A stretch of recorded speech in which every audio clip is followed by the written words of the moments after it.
نشر من گفتم علاج زندگی گفتم علاج زندگی گفتہ کے دیدار منا. تسلیم و رضا کے تحت قبول کرنے والا وہی ہو سکتا ہے جو اللہ کی طرف رجوع کرنے والا ہو. تو یہ دو الگ الگ شعبے نہیں ہیں کہ ایک اللہ کی طرف رجوع کرنے والا ہو اور ایک تسلیم و رضا کرنے والا. یہ الگ الگ شعبے نہیں. جو رجوع کرنے والا ہوتا ہے وہی تسلیم و رضا. تو جو جس کو اللہ کا کو مانتا ہی نہیں اس نے کیا تسلیم و رضا کرنی ہے. ٹھیک ہے؟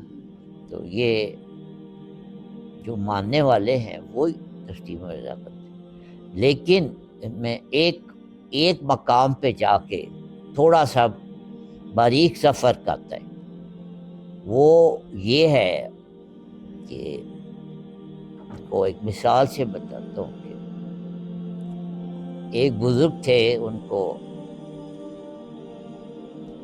وہ علاج کرتے تھے، دم کرتے تھے پانی پہ تو لوگوں کو شفا ہو جاتی تھی، اور مستند بزرگ تھے، سچے درویش تھے.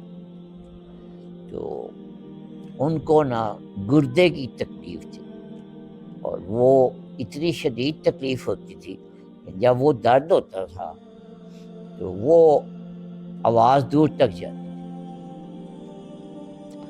ان کے مریدوں نے ایک دفعہ عرض کیا کہ جی آپ لوگوں پہ دم کر کے پانی دیتے ہیں تو کبھی دم کر کے پانی خود بھی پی لیا. تو انہوں نے جواب دیا کہ میں نے، اب وہ درویش اللہ کو دوست ہی کہتے ہیں، تو میں نے اپنے دوست سے کہا تھا تو اس نے جواب دیا کہ پہلے تو یہ فیصلہ کر لو کہ یہ جسم تمہارا ہے یا ہمارا ہے. تو یہ ایک مقام آ جاتا ہے. لیکن یہ مقام اس درویش کا تھا، ہر عام بندے کا یہ مقام نہیں ہے. ٹھیک ہے، عام بندے کے لیے حکم یہی ہے کہ وہ اللہ سے دعا کرے. ٹھیک ہے، تو یہ اس مقام کی بات تھی. اس مقام پہ ہم اگر چلنا چاہیں گے تو ہم غلطی کر جائیں گے. اس مقام پہ جا کے جو اللہ کو اپنا دوست کہہ سکتا ہے تو وہ پھر یہ بات بھی کہہ سکتا ہے. ٹھیک ہے، اس کے بغیر جو ہے نا ایسی بات نہیں. ٹھیک ہے، تو اب میں صاحبزادہ صاحب سے گزارش ہے کہ اس پہ اس کو کنکلوڈ کرتے ہیں اس بات. جی یہ جیسے آپ نے فرمایا تسلیم و رضا اور رجوع اللہ یہ ایک ہی چیز ہے اور اس کو الگ نہیں کیا جا سکتا. تو اس کی مثال جو ہے وہ حضرت ایوب علیہ السلام کے واقعے سے ہمیں ملتی ہے.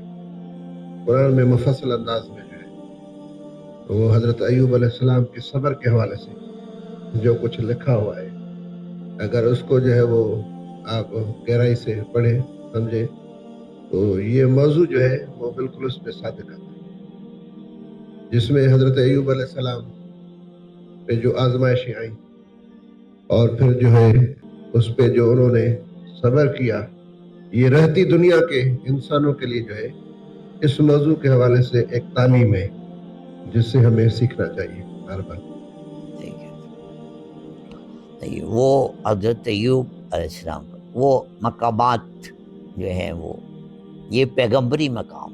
ٹھیک ہے، وہ درویش اللہ کا ولی وہ بھی پیغمبروں کا ہی نمائندہ ہوتا ہے، تو وہ اس مقام پہ فائز. ٹھیک ہے، تو وہ اپنے لیے حضرت ایوب چاہتے تو کیا اپنے لیے دعا کرتے تو ان کی دعا پوری نہ ہوتی ہے. تو لیکن انہوں نے تکلیف قبول کی اور کیونکہ یہ ان کے دوست کی طرف سے انہیں تحفہ ہے. جہاں پہ دوستی ہو وہاں کے رولز اور ہوتے ہیں. ٹھیک ہے، تو عام بندے کے ساتھ بندہ اور طرح سے بات دوست کے ساتھ ہو.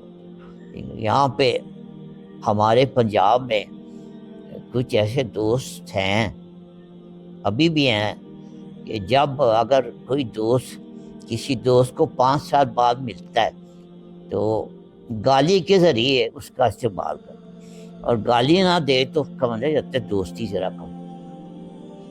میں ایک ایسے بندے کو بھی جانتا ہوں، جب وہ اپنے گھر گاؤں میں جاتا تھا تو اس کے والد صاحب وجہ بے وجہ اسے چپیٹ ضرور مارتے. یہ اچھے زمانوں کی بات کرو، آج کل کے زمانے میں، ٹھیک ہے نا. تو یہ جو بات ہے نا، تو یہ دوستوں کے ساتھ اور بات ہوتی ہے، ٹھیک ہے، وہ کر سکتا ہے. ٹھیک ہے، تو وہ دوست گالی دے تو وہ اس کو دوسرا دوست برداشت بھی کر سکتا ہے، بلکہ اس کو انجوائے بھی کر سکتا ہے. ٹھیک ہے نا. تو یہ دوستوں کی اور بات، پیغمبروں کی اور بات.